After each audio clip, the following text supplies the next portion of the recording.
C'est l'heure du Koumé News. Bienvenue à tous ceux qui nous rejoignent en ce moment sur la RTVC. L'œuvre est en marche et la main de l'Éternel est puissamment manifeste dans le ministère à partir de la base, dans la nation et dans les nations. Sans tarder, nous ouvrons ce journal avec l'actualité à la base, notamment dans l'église du quartier général, où s'est tenu le dimanche 2 mai dernier les services conjoints dans les centres de Tindamba, de Bouam, de la province spirituelle des universités et au centre de Tigaza, qui célébrait à cette occasion le 10e anniversaire depuis sa création. Nous allons vivre ensemble dans les différents centres quelques moments forts de ces services conjoints dans ce reportage. Écoutons. C'est aux environs de 9h ce dimanche 2 mai qu'a débuté le 4e service commun du centre de Tindamba pour le compte de cette année. Cette rencontre qui a connu la participation de près de 400 personnes a, comme à l'accoutumée, commencé par d'abondants sujets d'action de grâce, de louange et d'adoration au Seigneur qui vit éternellement. Et les semeurs à leur tour par une série de chants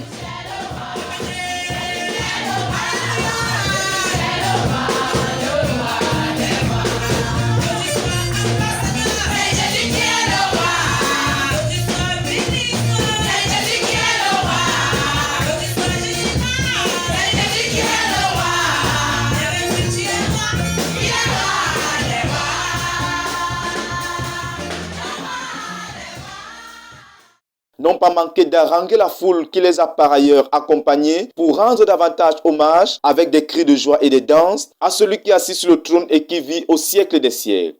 À la suite de cette première partie, la parole a été donnée au pasteur Paul Olaïton, dirigeant du centre de Tindamba et orateur principal du jour, à partir des passages de Proverbes chapitre 4 verset 23, de 1 Samuel chapitre 16 verset 7, d'Ésaïe chapitre 29 verset 13, de Matthieu chapitre 15 verset 18 à 20 pour ne citer que cela. Le pasteur Paul Olaïton a expliqué de façon simple et précise ce qu'est la vraie chrétienté. En effet, la vraie chrétienté commence par Christ dans mon cœur, puis Christ parmi nous. Il a relevé le fait que lorsque nous sortons évangéliser, le premier objectif est de ramener les hommes à une relation personnelle avec Dieu et non à une dénomination. Et par ailleurs, ce qui fait l'essentiel de la vie chrétienne, a-t-il ajouté, c'est la relation avec Dieu. Car quand Dieu créait l'homme, il a réservé une partie de l'homme pour lui appartenir, à savoir le cœur de l'homme. C'est l'instrument que Dieu a donné à l'homme pour que l'on puisse le connaître, le rencontrer. Pour cela, Dieu veut que nous entrons donc dans une relation avec lui à partir du cœur et non des lèvres, a précisé le pasteur Paul Olaïton. Alors, tout dépend du cœur, a-t-il ajouté. C'est pourquoi, s'il y a une chose qui doit être gardée le plus jalousement possible et sur laquelle on doit veiller, c'est le cœur. Car de lui découle la prospérité, la bénédiction et la richesse et la vie. Si l'on veut être déterminant sur la terre, a-t-il précisé, on cultive l'intelligence et la sagesse. Mais si l'on doit être utile à Dieu, l'on doit cultiver le cœur. Ainsi, le pasteur Paul Olaïton a insisté sur le besoin pour chacun de parvenir à une vie chrétienne où nous sommes conscients de Dieu, à une relation personnelle avec Dieu. Par ailleurs, à partir du livre de Jérémie chapitre 1, le verset 10, l'orateur a montré qu'il y a deux genres de travail qui doivent être faits pour cultiver le cœur, à savoir le travail négatif qui consiste à détruire, ruiner, abattre et renverser. Et d'un autre côté, il y a le travail positif qui consiste à planter et bâtir. Ceci nous ramène donc inéluctablement au message de Berthoud qui comporte deux grands aspects, à savoir les aspects négatifs à ôter et les aspects positifs à revêtir. Le pasteur Paul Olaïton, poursuivant, a mis l'emphase sur les différents types de cœurs tels que présentés dans Marc chapitre 4, versets 3 à 8 et les versets 14 et 20. Il a clairement expliqué ce en quoi consistaient les quatre types de cœur, à savoir, le premier type de cœur qui est le cœur le long du chemin, c'est un cœur distrait, qui n'a aucune concentration sur Dieu. Le deuxième type de cœur qui est un cœur rocailleux, c'est un cœur superficiel qui reçoit la parole de Dieu mais qui manque de racines. Il a relevé que le troisième type de cœur qui est le cœur épineux est un cœur plein de désirs, plein des soucis de la vie, et la parole de Dieu ne peut avoir de racines dans un tel cœur. Enfin, il a présenté le quatrième type de cœur qui est la bonne terre. C'est un cœur bon, ouvert pour accepter la parole de Dieu, pour accepter les réprimandes. C'est un cœur qui répond à Dieu. Suite à ce message poignant, 12 personnes se sont levées pour répondre à l'appel de changer de cœur afin de démarrer une relation avec Dieu. Notons également qu'en plus de ceci, Cette rencontre spéciale a été plutôt l'opportunité idoine pour le peuple du centre de Tchindamba de se dépouiller de tout ce qui ne plaît pas à Dieu et de revenir totalement au Seigneur. En effet, par une série de proclamations, la sœur Madeleine K a amené les saints à se reconsacrer à Dieu. Les enfants n'étaient pas en reste car tout comme le Seigneur Jésus qui priait pour les enfants, plusieurs nouveaux-nés et anciens-nés ont été présentés au Seigneur à cette occasion. À Dieu soit toute la gloire pour ce service conjoint qui s'est finalement achevé dans une atmosphère de célébration.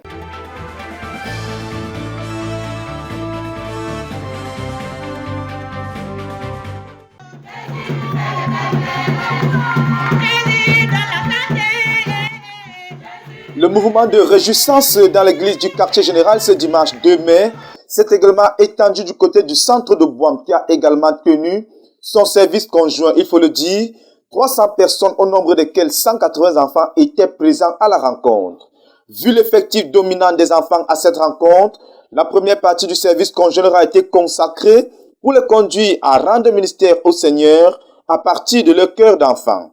Le ministère aux enfants a été suivi de la coordination du culte par le frère Alex Ndomeza qui a conduit le peuple dans la louange.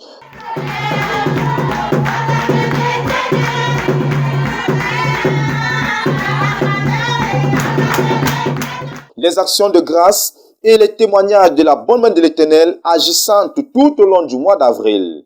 Par la suite, le dirigeant de centre, le frère Francis Ndikoum, est venu présenter un compte rendu général de ce qui a été accompli par les différentes assemblées tout au long du mois d'avril. Il a par ailleurs fait la remarque que les assemblées qui ont le plus fait du progrès sont celles qui sont dirigées par des sœurs. Après les comptes rendus et les actions de grâce au Seigneur, l'orateur du jour, en la personne du pasteur Sama Israël, a été invité pour rendre ministère. De manière évidente, ce dernier a beaucoup d'affinités avec la famille des saints du centre de Bouam, car, il faut le dire, le centre de Bouam est une extension ou alors est né à partir du centre de Koumé Goshen. Ainsi, pour le pasteur Sama Israël, il n'est pas venu prêcher premièrement, mais plutôt pour communier avec les frères. Il a tout de même exhorté brièvement les saints et prêché un court message. Quand Jésus vient dans un cœur, et il change ce cœur-là. La Bible dit, les choses anciennes sont passées. Alléluia. En réponse à ce bref et percutant message de l'Évangile, 15 personnes ont donné leur vie au Seigneur Jésus-Christ et ils ont immédiatement été enseignés sur le baptême et 14 d'entre eux ont immédiatement obéi et se sont fait baptiser le même jour. La joie des saints était grande pour ce moment de communion et de louange. À Dieu soit toute la gloire.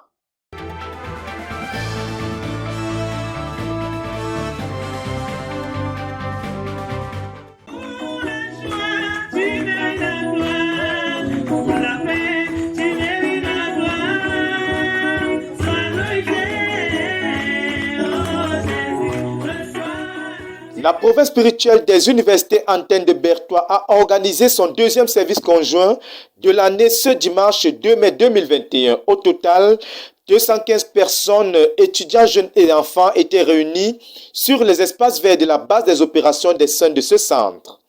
Il est 9h précises quand le frère Yassine Bekolo a démarré la coordination de la rencontre avec son co-ministre. Le psaume 139 a été le passage de référence pour introduire les saints dans les actions de grâce, la louange, les cantiques avec les danses, en l'honneur du grand Dieu qui sait tout, qui peut tout, qui voit tout et qui conduit son troupeau, tel que l'étude du passage l'a révélé. Après une série de cantiques est venu le temps des témoignages. Pour cela, les différents chefs d'équipe et les assemblées se sont alternés pour rendre compte de ce que le Seigneur les a rendus capables d'accomplir durant le mois d'avril en termes d'âmes gagnées et ajoutées et d'églises nouvellement implantées. Et chaque équipe clôturait son passage en entonnant un chant accompagné des danses en l'honneur de l'Éternel. À l'équipe qui allait le mieux se distinguer en dansant pour le Seigneur de toutes ses forces, comme ce fut le cas du roi David, 250 copies du livre L'amour et le pardon de Dieu et 1000 traités ont été promis pour les encourager dans leur évangélisation. C'est donc l'équipe du frère Aboubakar Niang qui a remporté le précieux prix, car ayant surpris l'auditoire par les talents de chantre et de danse.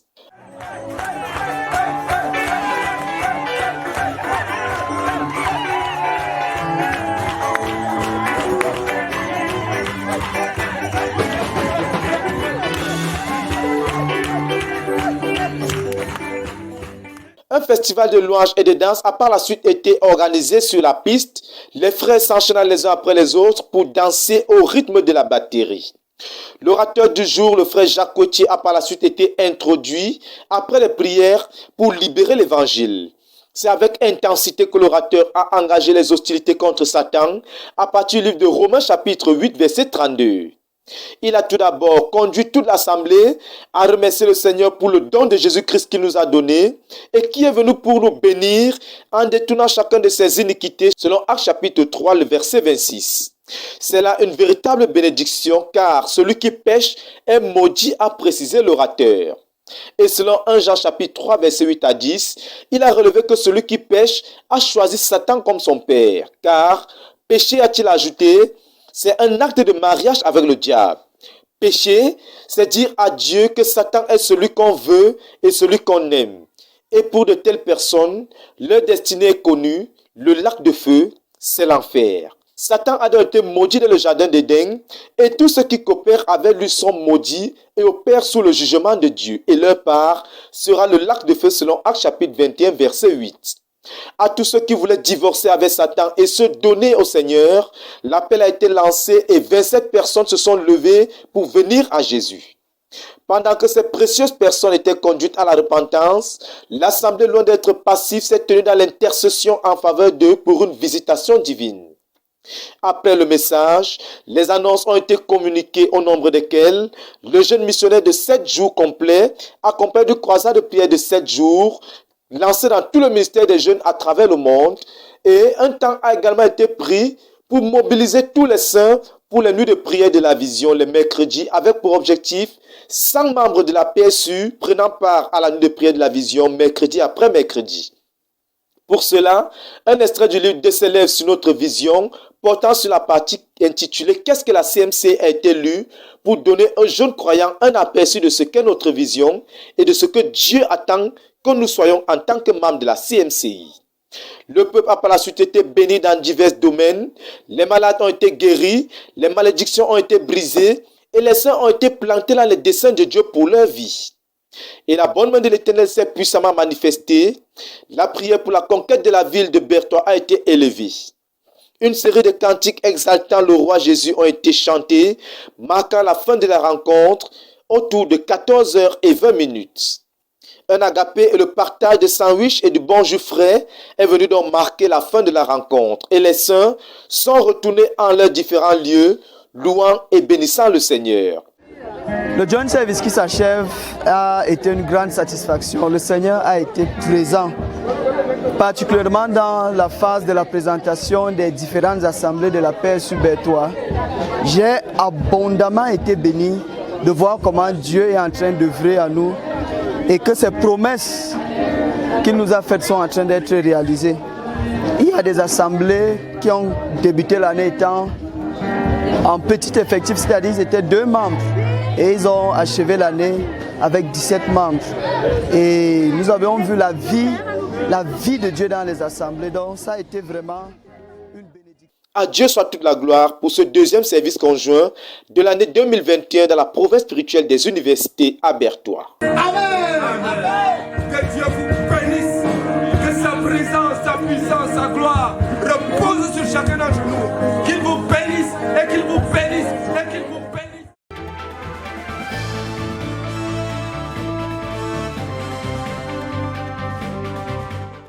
Le service conjoint du centre de Tigaza ce dimanche 2 mai a été très spécial en ce qu'il a marqué la célébration du 10e anniversaire du centre depuis sa création en 2011. Comme tout grand jour de ce genre, les saints du centre de Tigaza ont préparé la rencontre à la hauteur de la circonstance. Une équipe de sécurité a été instaurée, identifiable par leur tenue. Ils ont donc assuré l'ordre et la protection du site durant la rencontre, qui a débuté à 8 h avec le ministère aux enfants jusqu'aux environs de 10 h. Il faut préciser qu'un accueil digne et d'envergure a été réservé au pasteur de l'église du quartier général, le pasteur Alphonse Tawet, orateur principal pour l'occasion. Les pasteurs du centre, tous revêtus des tenues des grands jours, ont constitué un comité d'accueil entouré d'une haie d'honneur précédée par un bouquet de fleurs, juste pour dire à leur pasteur « Bienvenue ». La rencontre coordonnée par le frère Daniel Mbraougui s'est poursuivie par de la louange abondante et de qualité rendue au Seigneur par la chorale dont les prestations parlent d'un long moment de préparation. Après ces merveilleux moments de réjouissance, la parole a été passée au pasteur Jean-Paul Maton, dirigeant principal du centre, pour donner un bref historique du centre depuis ses débuts et la manière dont Dieu les a conduits année après année jusqu'à ce jour. Il est ressorti de cette historique que le centre de Tigaza est né à la suite d'un cours de l'école de la connaissance et du service de Dieu des dirigeants conduit par le pasteur Théodore Andossé à Bertois en 2011. Et effectivement, le centre a été créé le 17 avril 2011, dirigé alors par le pasteur Alphonse Tawet. Le centre n'était alors formé que d'une seule assemblée de 130 membres, au nombre desquels 20 dirigeants. Et la bonne main de l'Éternel les a conduits et à ce jour, 10 ans après, le centre compte 75 assemblées de maisons appartenant à 16 sous-centres dans la ville de Bertois, 19 groupes de proximité pour un effectif total de 19 250 membres conduits par une équipe forte de 285 dirigeants. Il faut le dire, 4 autres centres chrétiens sont nés à partir du centre de Tigaza. Plusieurs missionnaires ont été formés, suscités et postés sur le terrain, notamment sur l'axe Bertois-Batouri, dans l'arrondissement de Mandjou et dans la localité de Minta, pour ne citer que celle-là. Poursuivant, le pasteur Jean-Paul Maton a procédé à une présentation des principaux dirigeants du centre et la responsabilité portée par chacun d'eux, suivi de la présentation des 16 sous-centres et des dirigeants responsables de chacun de ces sous-centres et de bien d'autres aspects encore. Après donc un chant d'évangélisation, proclamant heureux celui dont les péchés sont à jamais effacés, c'est à 13h08 que la parole a été passée au pasteur Alphonse Tawet, qui, à partir du livre de 1 Timothée chapitre 2, versets 1 à 7, a entretenu son auditoire sur la volonté de Dieu et la place de l'homme dans la volonté de Dieu. Premièrement, il a relevé le fait que la volonté de Dieu, c'est que tout homme, toutes les familles et tous nos voisins soient sauvés. Il a continué en conduisant les saints, en adhérant à ce programme de Dieu et pour cela, il a établi comme slogan du centre de Tigaza pour les 10 prochaines années la proclamation, je cite, « Seigneur, tous les hommes doivent être sauvés ». Pour amener ce slogan en du travail à faire, l'opération 10 jours pour mon voisin a été lancée dès le lundi 3 mai. Ce sera donc 10 jours durant lesquels chaque saint a été invité à prêcher l'évangile à tous ses voisins. Donc nous lançons d'abord une première opération. Opération 10 jours pour mon voisin. Operation 10 days for my, Dis à ton voisin, for my neighbor. dis à ton voisin 10 jours pour mon voisin. Tell your neighbor 10 days for my neighbor. Il a insisté sur le fait que Dieu est engagé lui-même au salut de tous les hommes. Et c'est pourquoi il a envoyé le Seigneur Jésus-Christ. Et quand Dieu regarde tous les hommes, a-t-il ajouté, il voit sa volonté accomplie car le Seigneur Jésus-Christ a porté et détruit toutes les accusations de Satan contre les hommes car il a pris sur lui les péchés de l'humanité. Et pour être sauvé, a-t-il ajouté, on doit invoquer le nom de Jésus comme ce fut le cas de Bartimée dans Marc chapitre 10, versets 46 à 52. Les saints ont été conduits à invoquer le Seigneur en poussant un cri, je cite, « Ô Seigneur, aie pitié de moi ». Et le Seigneur qui connaît tous les besoins de chacun est descendu pour délivrer, guérir et bénir ses enfants. La rencontre s'est donc achevée autour d'un bon repas constitué de mets variés car les différentes familles du centre de Tigaza ont préparé chacune un repas pour partager avec les frères. La bonne main de l'Éternel s'est pleinement manifestée dans tous les aspects de la rencontre. À Dieu soit toute la gloire pour ce 10e anniversaire du centre de Tigaza. Document pour la RTVC, Dan Josué Mouloula Bekoum. À présent, une annonce importante avant de poursuivre ce journal à l'intention des saints de l'église du quartier général et conformément à la volonté de Dieu qui est que tous les hommes, que toutes les familles et que tous nos voisins soient sauvés, le pasteur de l'église du quartier général, le frère Alphonse Tawet, a proclamé depuis ce dimanche 2 mai l'opération baptisée 10 jours pour mon voisin. Chaque croyant est donc convié durant ces 10 jours à prêcher l'évangile à tous ses voisins car ils doivent être sauvés, enseignés pour connaître la volonté de Dieu et y marcher. Il sera donc question de jeûner et prier pour que chacun de nos voisins soit sauvé. Il sera également question de leur rendre visite et de leur prêcher l'évangile avec acharnement du 5 au 15 mai 2021. Il faut le dire, Dieu est puissamment engagé au salut de tous les hommes. Les comptes rendus sont donc attendus chaque jour au secrétariat du quartier général. Objectif poursuivi, 20 000 personnes atteintes durant ces 10 jours.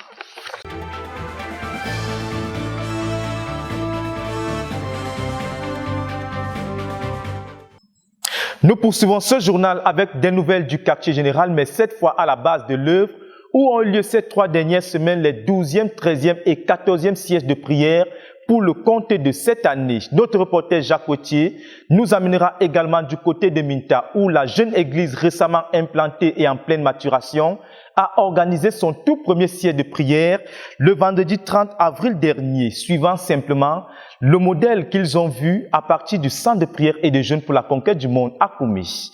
Suivons plutôt le compte rendu dans ce reportage.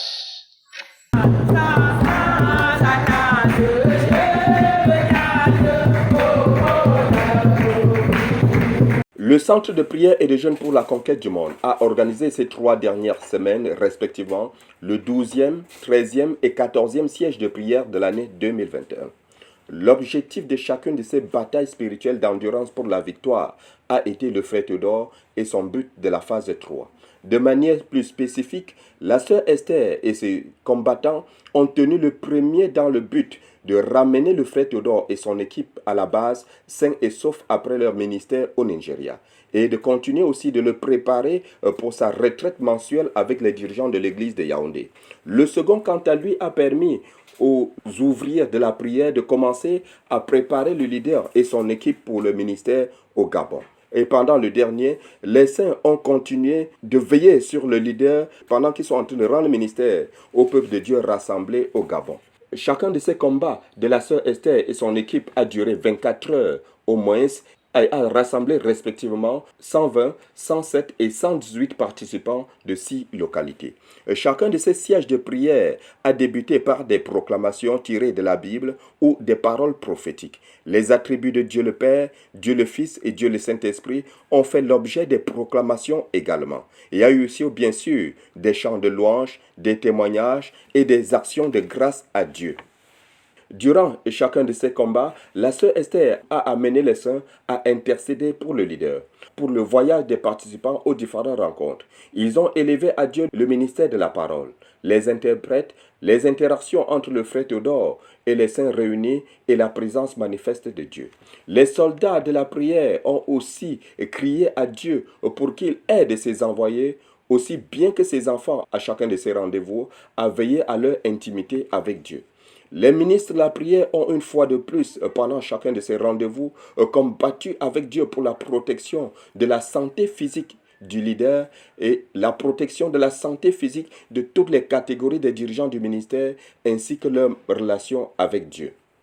Il y a eu également la protection générale de tout notre ministère. Bien évidemment, les ouvriers de la prière ont intercédé pour le réveil de chaque saint de la communauté missionnaire chrétienne internationale. Durant chacun de ces rendez-vous également, ils ont enfanté le million d'églises de maisons de 50 à 100 membres, aussi bien que le million de faiseurs de disciples qui obéissent au message de Berthois. Les saints réunis à chacun de ces rendez-vous n'ont pas oublié d'intercéder pour tous les malades et les femmes enceintes du ministère. Et Dieu a été fidèle. Il a soutenu et combattu avec les saints jusqu'à la victoire à chaque rendez-vous. À celui qui est assis sur le trône et à l'agneau, la gloire et la révérence pour ces sièges de prière et leur impact.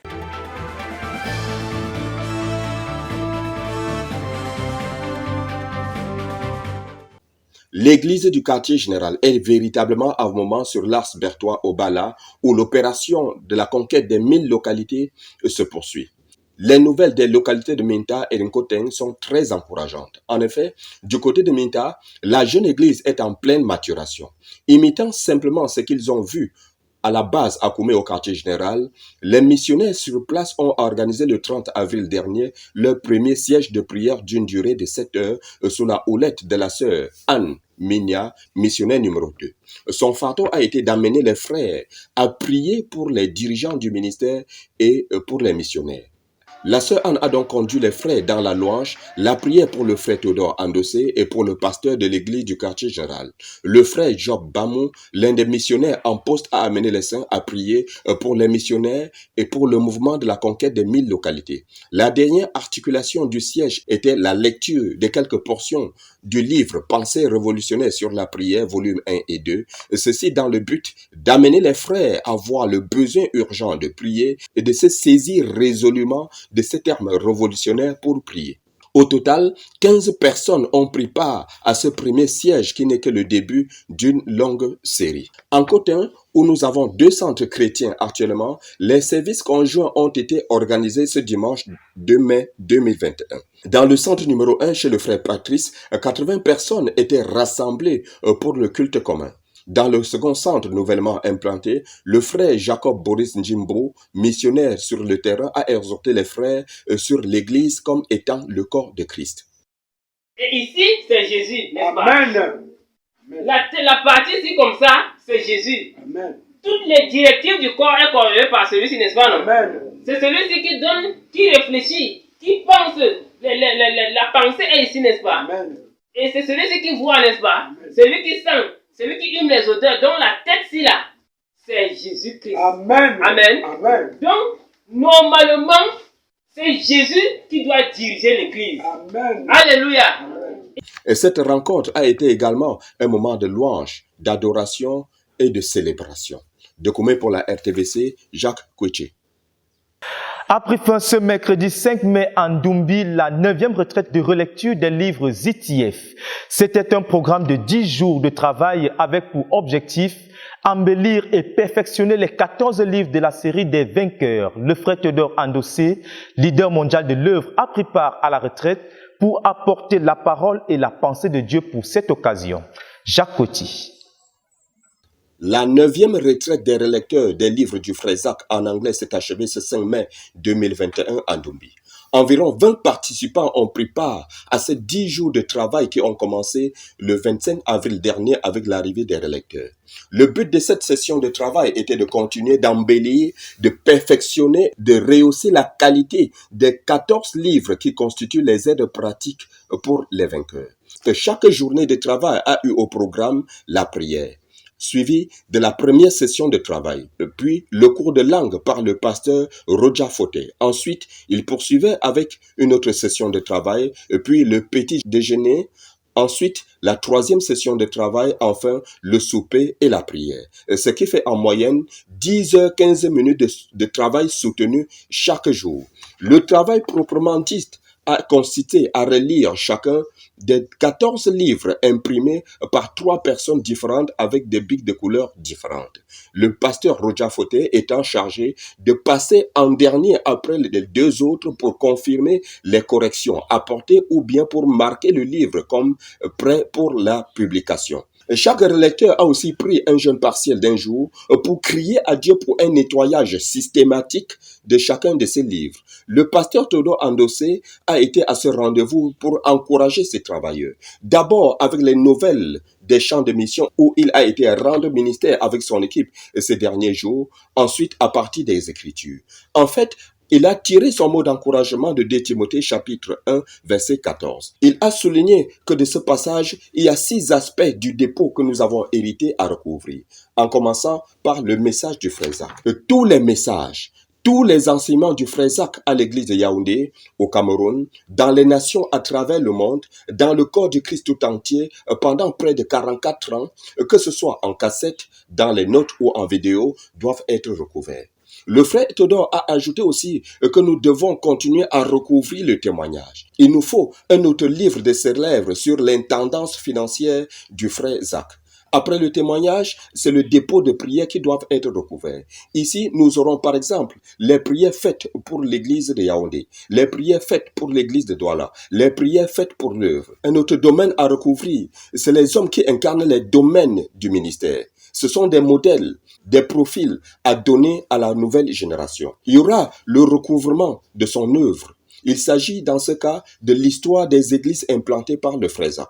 Enfin, on devra recouvrir entièrement son ministère. Par exemple, le frère Théodore a précisé qu'il n'y a pas de livre sur les chaînes de prière. les livres sur les réunions de prière. Il n'y a aucun livre qui retrace sur comment nous avons prié depuis le début jusqu'à ce jour. Comment nous avons jeûné depuis le début jusqu'à ce jour. Il n'y a aucun livre sur l'histoire de l'implantation de l'Église au Cameroun, le ministère de délivrance, le fardeau de réveil, l'envoi missionnaire et bien d'autres.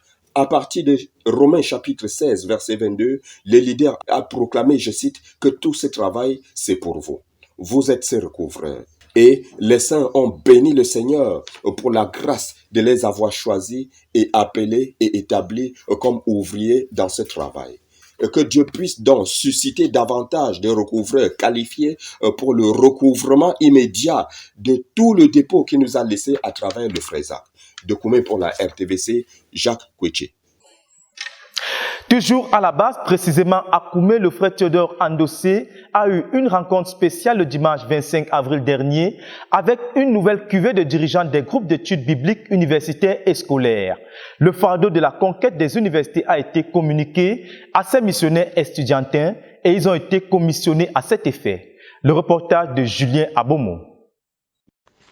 Lors de la dernière session de l'Université mondiale de prière et de jeûne, le leader de la communauté missionnaire chrétienne internationale avait clairement demandé à l'assistance quels étaient les objectifs de cette rencontre avec les étudiants.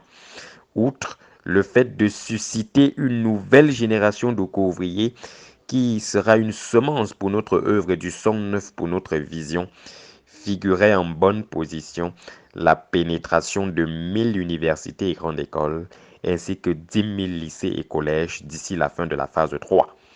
Le dimanche 25 avril 2021 a donc été l'occasion pour l'une des premières cuvées des dirigeants des groupes d'études bibliques universitaires et scolaires d'avoir une rencontre avec le frère Théodore, le leader de la communauté missionnaire chrétienne internationale.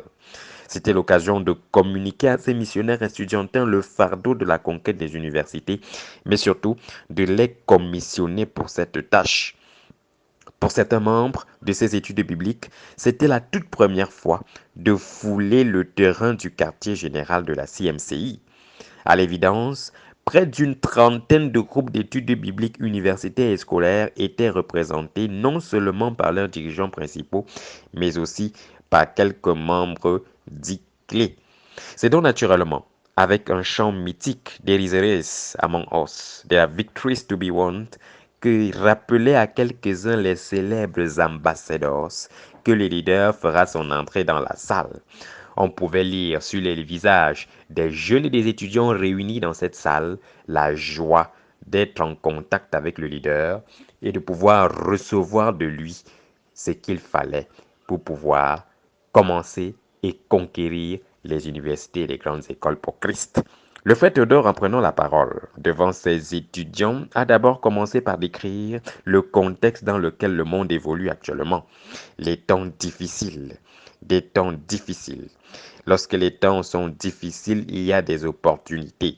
Les grandes opportunités sont offertes dans les temps périlleux à relever le leader. C'est pendant des périodes de guerre que de grands généraux ont émergé. Le frère Théodore s'est offusqué de ce que la plupart des étudiants n'ont pas des choses pour lesquelles vivre à l'université. Il les a invités à réfléchir sur la raison d'être à l'université.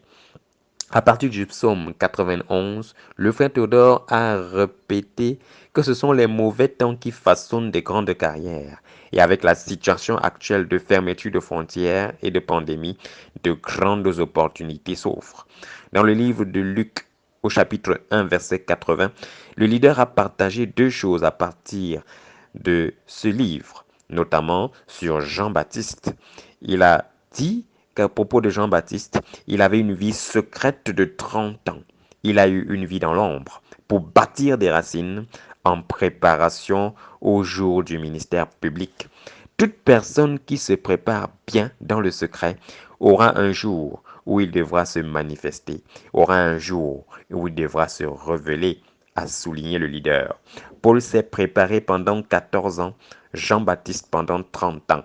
Pour le ministère aux étudiants, 80% du temps doit être concentré à la recherche de Dieu et 20% du temps dans le public, a insisté le leader. Toute œuvre parmi les étudiants doit donner la place au contenu en Dieu. C'est sous ce signe que la centaine d'étudiants présentes dans les campus de certaines universités de Yaoundé ont été eux-mêmes mis à part pour l'œuvre dans les campus, avec des prières, des engagements, des décisions et un engouement réel, lu et vu sur les visages de ces missionnaires estudiantins. Il convient de relever la présence remarquée du pasteur Watchman Dinte et Patrice Niami à cette rencontre, respectivement missionnaires en Afrique du Sud et en France. C'est avec une détermination à embraser les campus pour Jésus que cette rencontre a pris fin et s'est achevée sous la satisfaction globale des participants et la joie du leader. Pour la RTVC Yaoundé, je suis Julien Abom. Rendons-nous à présent dans la province spirituelle de l'Adamawa, plus précisément en Gaoundéré, où l'équipe de la RTVC sur place nous propose une série de reportages sur les différentes activités menées par l'église de ce côté, en l'occurrence la récente tournée effectuée par le pasteur Samuel Yadjaya dans quelques églises et localités de la région. La suite en images. Le 21 mars 2021, le pasteur Samuel Yadjaya aux environs de 8h30 a pris son départ pour faire l'œuvre de Dieu dans la localité, précisément à Liko. Après le riche ministère de frère Jean de Dieu Wati et le frère Jean François Logué que l'église de Ngaoundra a eu, le pasteur Samuel Yadjaya a continué son travail. Notons que dans la première localité, on a rencontré le frère Nathanaël à l'église et il a parlé sur la nouvelle créature dans le livre de 2 Corinthiens 5, verset 17. Il a demandé aux frères d'arranger leur vie devant Dieu et d'abandonner les anciennes vies. Ensuite, de miroiter les vies devant Dieu. 37 personnes ont répondu présent. Le pasteur est intervenu dans le livre d'Actes 2, versets 40 à 42, qui était sur le baptême. Les frères de cette localité ont soulevé le problème d'avoir des cartes de baptême. Et le pasteur a proclamé la parole sur cette voie. Si tu es à l'église et que tu prends la Sainte Seine mais tu bois de l'alcool, tu iras en enfer. Il a donné des explications sur le baptême. Il a partagé de la Sainte Seine. Il a continué à parler aux frères de Selakoum de bien comprendre qu'ils suivaient le chemin de la Bible, sa référence. Donc tout le monde devait obéir à cette parole, précisant que la doctrine de la carte de baptême n'est pas biblique. Le pasteur expliquait le fait de faire ce que la parole de Dieu demande, le fait d'abandonner la religion, qu'on arrête de faire la religion à l'église. Il a continué à sensibiliser les frères de faire l'acte de naissance aux enfants. Et il a précisé que l'église ne donne pas les actes et que l'église de Jésus est dans le cœur et que nos cartes d'identité sont dans nos cœurs. Parce que si vous continuez à marcher avec eux, vous allez faire les mêmes choses que eux ils faisaient. Pendant cette tournée pastorale, le pasteur a visité le terrain de l'église à Likok, où un chantier est à son début, pour un hall et une clôture protectrice du 1er hectare acquis. Après cette tournée pastorale dans la localité, le pasteur a recouvert sa maison sur la divine protection du Seigneur Jésus-Christ. À Dieu soit toute la gloire. À présent, chers téléspectateurs, nous allons faire une rétrospective du ministère de la parole rendue par le pasteur Théodore Andossé à l'occasion de la convention nationale qui a eu lieu à Jos au Nigeria du 17 au 20 avril dernier. Le compte rendu du message dans ce reportage. Après la préparation spirituelle et pratique, le jour J est enfin arrivé pour la tenue de la convention nationale qui était attendue avec beaucoup d'espoir dans le cœur des saints de l'œuvre au Nigeria. Plus de 350 participants venus de 30 des 37 États du Nigeria étaient rassemblés pour rencontrer Dieu et se lancer dans la phase 3 et ainsi amener à l'existence le point tournant promis par Dieu dans l'œuvre au Nigeria. C'est à peu près vers la 9e heure du soir que le leader de la CMC, le pasteur Théodore Andossé, est arrivé avec sa suite après avoir voyagé sur une distance de plus de 1750 km. Les attentes étaient grandes et la joie débordante car plusieurs accueillaient les uns un père et les autres leur leader.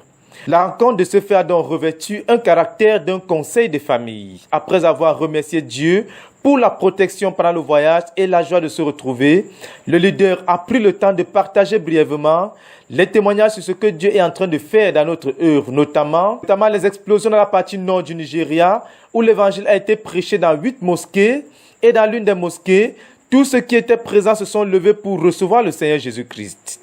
Il a également partagé le témoignage de l'acquisition miraculeuse d'une grande propriété foncière à un prix favorable par les frères du Canada. Et enfin, il a relevé la main de Dieu à l'œuvre au Sénégal, se servant de manière extraordinaire d'un jeune frère pour guérir plus de 100 aveugles, juste en les touchant de sa main, pour ne citer que ces miracles-là. Cette session s'est achevée par une question capitale posée par l'orateur, celle de savoir si Dieu peut nous confier de grandes choses, car Dieu est prêt à utiliser les choses simples de cette vie pour accomplir de grandes choses, mais il recherche des cœurs en qui il peut avoir confiance. Ceci a donc marqué la fin de la première journée. Le deuxième jour, c'est avec beaucoup d'encouragement, d'allégresse et d'enthousiasme que le frère Théodore a fait son entrée au milieu des louanges. Visiblement, le Seigneur avait parlé et le leader a proclamé dans l'Assemblée des Saints ces paroles en ces mots. Le Seigneur est engagé à l'œuvre au Nigeria et il m'a dit d'être engagé dans l'œuvre au Nigeria. Poursuivant avec la lecture du passage d'Hébreux chapitre 6 versets 7 à 10, le leader a ouvert les yeux de son auditoire sur le fait que toute plante qui est arrosée est censée porter du fruit. Il a également exhorté les frères en les amenant à comprendre la pensée de Dieu. Dieu, a-t-il ajouté, n'est pas injuste. Il n'oubliera pas le bon travail accompli par les frères au Nigeria. Cela inclut leur engagement au frère Zach et tout ce qu'ils ont investi. Les saints ont été encouragés à construire une histoire de fidélité avec Dieu et ainsi donner à Dieu quelque chose dont il peut se souvenir, car Dieu est fidèle, a souligné le leader.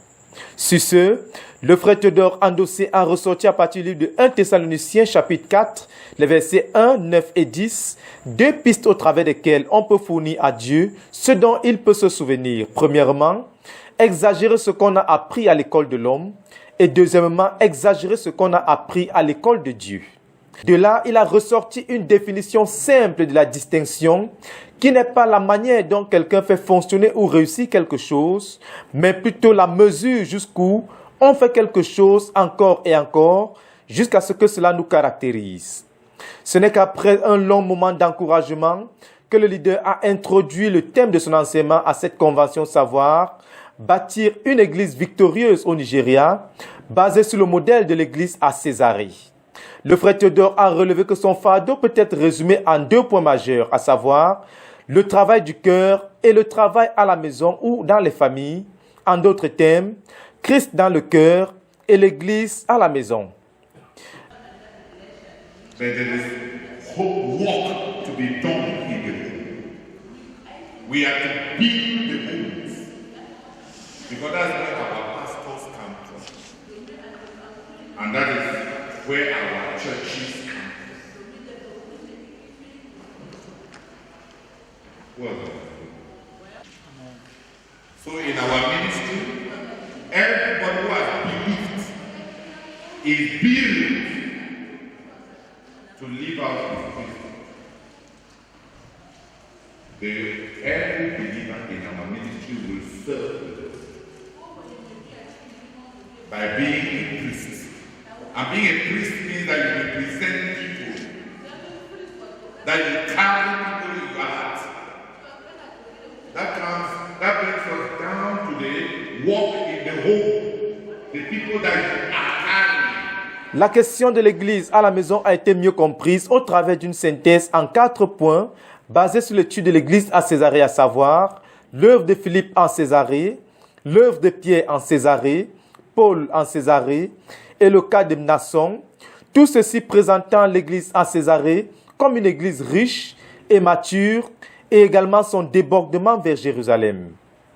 Concernant l'œuvre au Nigeria, le Seigneur s'est lamenté du fait qu'on est passé graduellement d'une œuvre organique à la lutte pour construire une église organisée, car beaucoup de ceux qui sont entrés dans notre ministère, attirés par la prédication directe du frère Zach ou par la lecture des livres, n'ont pas été transformés en vainqueurs. Et au fil des années, un syncrétisme s'est formé parmi nous, fortement caractérisé par la vie extérieure, les dons spirituels, les leaders charismatiques, la louange puissante, le culte organisé, en mettant de côté la construction du caractère, le secret de la justice, mettant de côté la façon de gérer les tentations, la faiblesse, les échecs et les crises, pour ne citer que cela.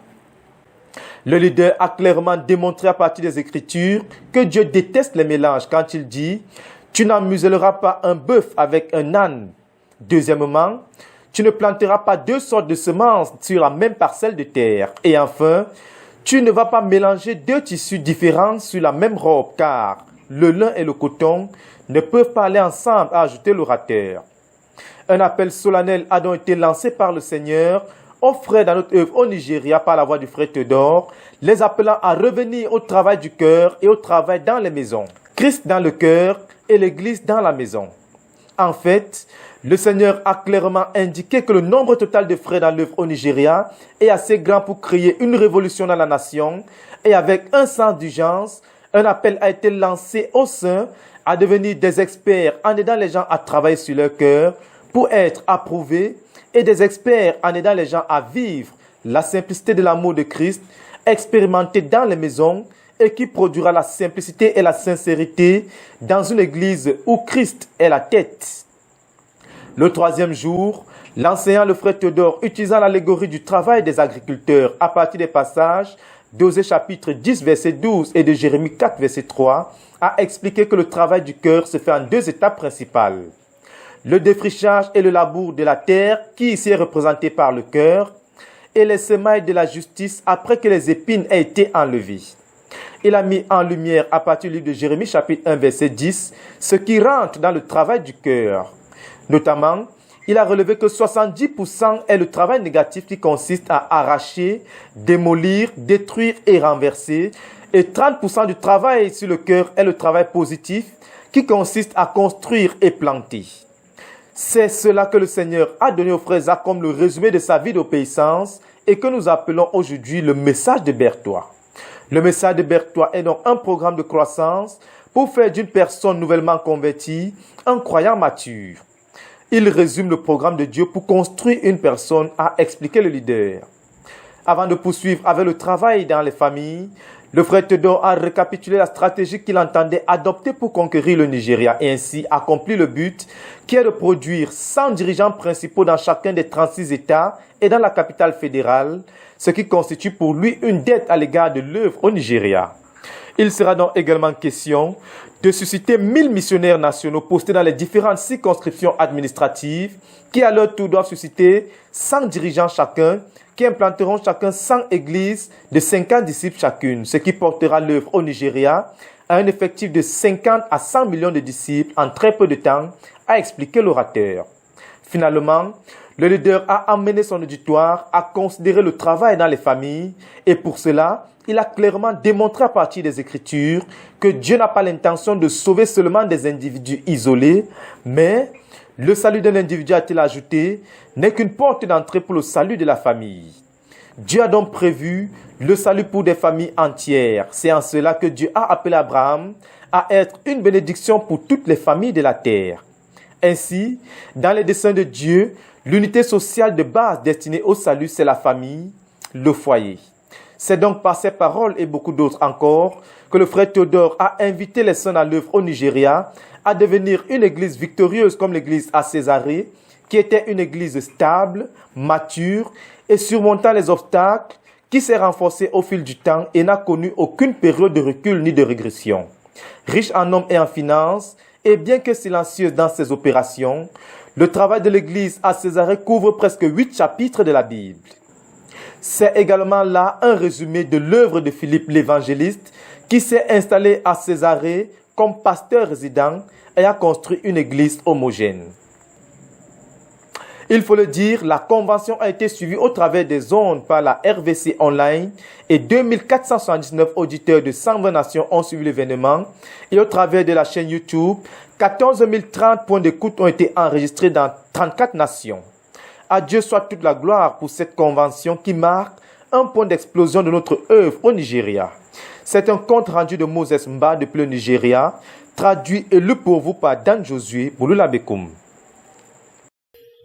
Nous poursuivons cette série avec des nouvelles du côté de l'œuvre en Côte d'Ivoire où une série de travaux ont été amorcés depuis déjà un moment sur le site d'Atchekwa récemment acquis par l'église de ce côté et plus récemment l'aménagement d'un forage dont les eaux abondantes permettront très bientôt le lancement des travaux de construction sur le site. Et afin de faire descendre Dieu sur le site, la chorale de l'église a organisé un festival de louanges et d'action de grâce sur le site à Attiékwa. La louange a été abondante et la main de l'Éternel s'est puissamment manifestée. C'est un dossier préparé par l'équipe de la RTVC depuis Abidjan. Le reportage. Après les travaux de décapage entamés depuis le 13 janvier 2021 sur le site d'Attiékwa, suivi par la consécration des travaux au Seigneur, une importante étape a été franchie ce samedi 24 avril 2021. Les travaux de forage ont été effectués sur le site avec succès. Notre terrain à Attiékwa est désormais alimenté en eau. Tout a commencé à 8 heures. Les engins nécessaires aux travaux étant déjà sur le site depuis la veille, l'équipe se met en place pour entamer la foration.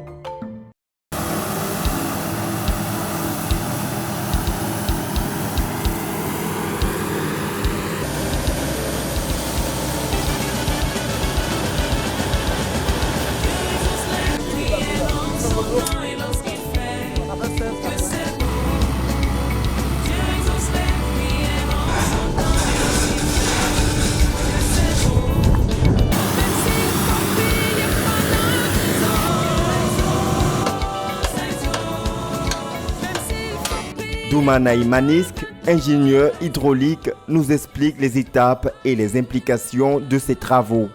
Nous sommes à présent sur le site de la CMCI à Attiékwa pour la réalisation d'un forage d'eau. Donc après les études géophysiques, nous avons décelé des points où nous pourrions avoir de l'eau. Et nous sommes sur un de ces points-là pour la phase de forage qui a commencé actuellement. Et vous voyez les échantillons qui sont disposés là.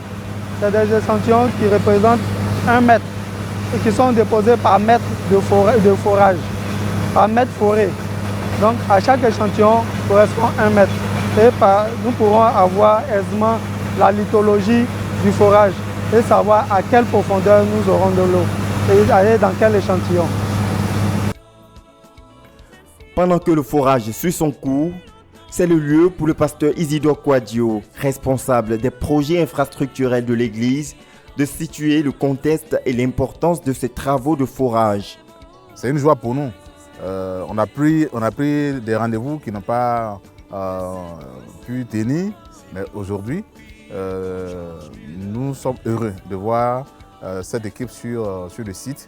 Le travail a déjà commencé depuis 8h30, par là je crois. Ils ont commencé le forage et tout se passe bien. Tout se passe bien. Nous avons prié et nous croyons qu'avec la grâce de Dieu, parce que pour nous, c'est Dieu qui nous fait grâce. On aura effectivement l'eau potable, on aura notre forage et nous pourrons avoir l'eau qui nous permettra de commencer la réalisation des infrastructures. Après près de 6 heures d'attente, la bonne nouvelle éclate enfin.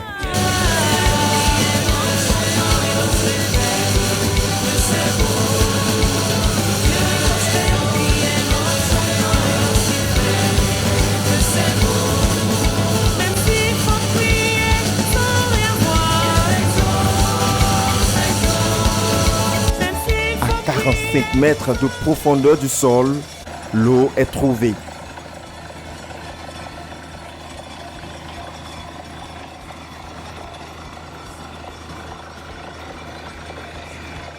Nous bénissons le Seigneur. Les nouvelles sont très bonnes. À partir de 45 mètres de profondeur, 45, 46, 47, nous avons commencé à avoir de l'eau. Donc, on va traverser plusieurs couches comme ça. Donc, on continue la foration, mais les nouvelles sont déjà bonnes. Comme vous pouvez même le voir, on a de l'eau qui jaillit. Que Dieu vous bénisse. Je voudrais rendre grâce au Seigneur pour le travail qui s'est passé. Tout s'est bien passé. Il y a d'autres coins, comme il a dit la veille, nous étions dans un endroit où on a fait 3 jours, on n'a rien eu comme eau, aucune goutte. Ici, nous avons pu avoir de l'eau. Et là, nous sommes à la dernière étape. Nous sommes en train de retirer les tiges pour pouvoir mettre les tuyaux PVC qui vont rester dans le forage et faire le développement, c'est-à-dire claircir l'eau. Voilà, et après ça, maintenant, on va suivre l'essai de pompage. L'eau est désormais présente sur le site d'Atiekwa, une ressource indispensable pour la suite des travaux, notamment la construction des bâtiments que doit abriter le terrain. Gloire et louange au Seigneur pour cette bonne nouvelle de nature à motiver les frères à donner davantage pour l'accélération des travaux sur le site d'Atiekwa.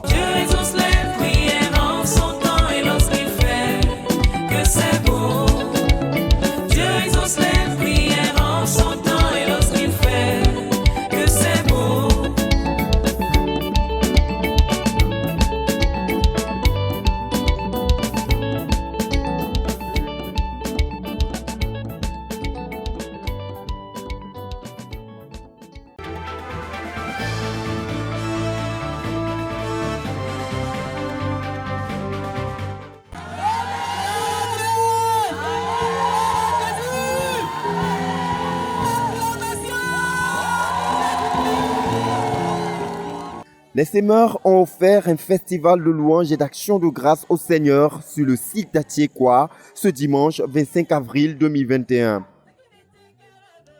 Un programme qui s'inscrit dans le cadre de la possession spirituelle du territoire et surtout qui vient traduire l'impatience de nos ministres des champs de voir l'accomplissement de tous les desseins de Dieu rattachés à ce site.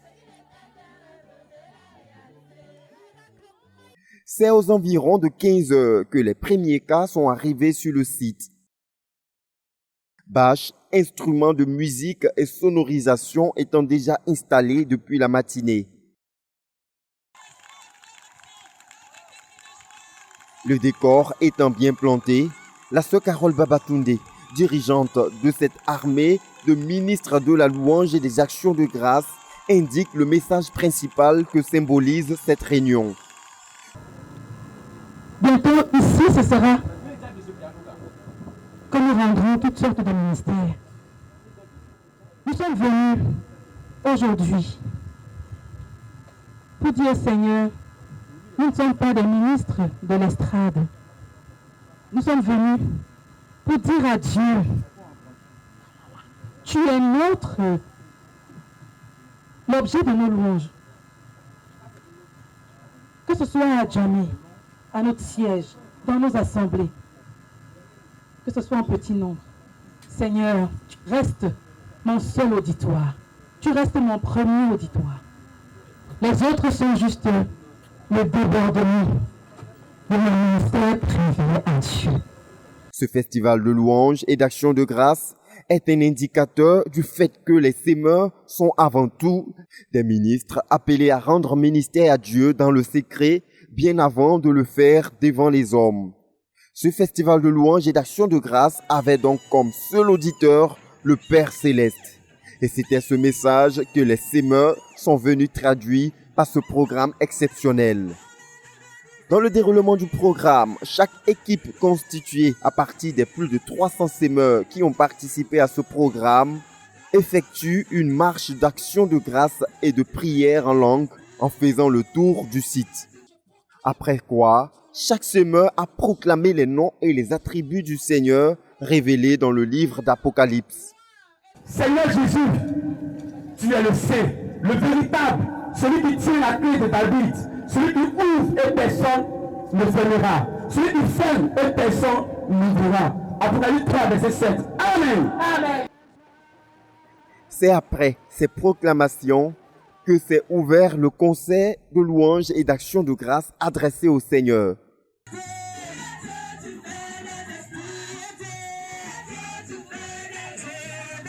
À ce niveau, chaque zone a rendu ministère au Seigneur à travers des chants préparés pour la circonstance.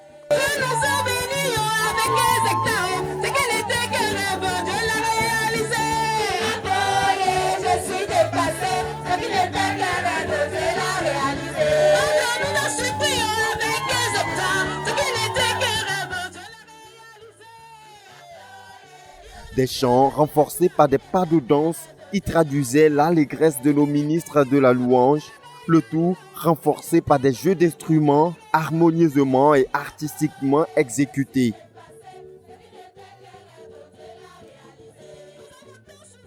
3 mois avant la croisade pour le renversement des principautés personnelles et familiales prévues sur le site d'Atiekwa. À partir du 1er juillet 2021, ce festival de louanges des Semeurs annonce déjà les augustes couleurs des rencontres de l'Église qui peuvent déjà se tenir sur notre terrain bien avant l'élévation des bâtiments.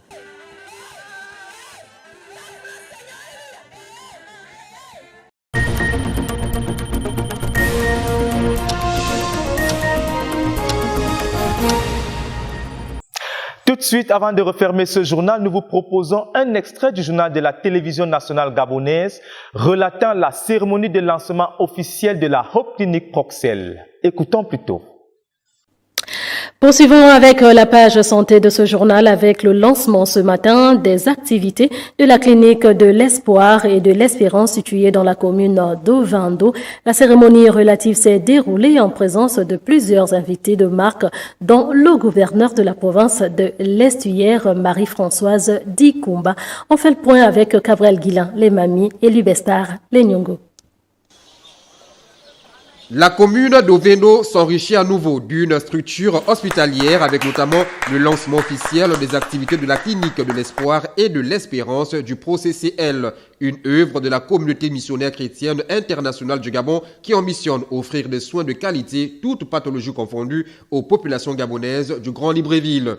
C'est dans ce cadre que nous avons investi dans la mise en place ici à Ovendo de cette structure sanitaire appelée Clinique de l'Espoir et de l'Espérance. La structure composée de 2 bâtiments construits sur une superficie de 600 mètres carrés dispose des salles de consultation externes, de soins, des salles d'hospitalisation, d'échographie et des laboratoires. Notre raison de vivre est de servir Dieu de tout notre cœur, avec nos dons et nos talents, en faisant du bien, autant que Dieu nous en donne les moyens. Pour des besoins de transfert, la clinique est dotée de 2 ambulances médicalisées. Au nom du président de la République, chef de l'État, son Excellence Ali Bongo Ondimba, au nom du gouvernement de la République et au mien propre, franchement, féliciter les initiateurs de ce projet, combien louable, qui vient compléter l'offre de soins dans la commune de Vendo, dans le Grand Libreville et partant dans notre pays. Avec cette action, la communauté chrétienne internationale du Gabon démontre de sa volonté à contribuer au développement du pays et à la création d'emplois. Une structure de plus, c'est une très bonne chose et nous voulons rendre grâce à l'Éternel pour cette œuvre supplémentaire et souhaiter que les populations puissent seulement et tout simplement être bien accueillies ici et bien soignées. Il faut toutefois souligner que cette clinique est le fruit des contributions des membres de la communauté chrétienne internationale du Gabon et des partenariats avec des experts tunisiens et français. Voilà, chers téléspectateurs, nous sommes parvenus au thème de ce journal. Rendez-vous la semaine prochaine où un bilan du ministère rendu par le pasteur Théodore Andossé au sein de la CMC au Gabon vous sera présenté. D'ici à là, restez connectés sur la RTVC pour la suite des programmes. C'est la chaîne de la Bible. Que Dieu vous bénisse.